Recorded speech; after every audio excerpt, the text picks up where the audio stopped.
Stock is when a company splits itself into parts to sell to investors like you and me. When you buy it, you own a part of that company. And when you own a part of the company, you get a share of its profits. All that is fine. But who came up with this stock market idea? So don't worry, because I am here to give you clarification. But before that, I need to make an announcement. I need you guys to help me reach 1,000 subscribers fast. So please subscribe. Anyway, during the 1400s, a group of very exclusive people would control securities and exchanges. One of these groups was the Van der Beurs family.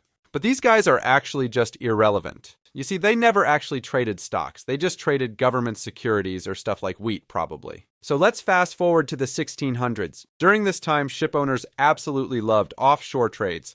They would set up colonies in developing countries, take valuable goods, and sell them back in their own country, making a huge profit. Very good. But how is that related to the stock market?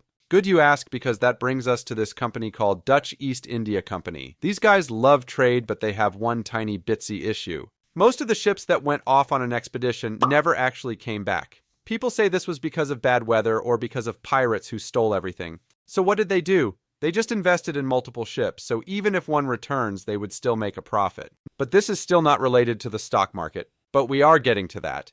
Instead of wasting money on individual ships, some genius thought of an idea. The company can start selling shares of stock, so these investments can be spread out amongst the full fleet of ships. They could either hold on to them and collect dividends, or sell them to other investors to make a profit.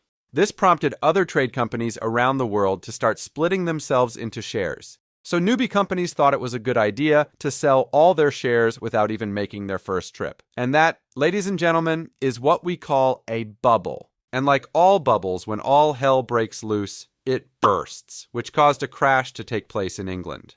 And that is how stocks were made.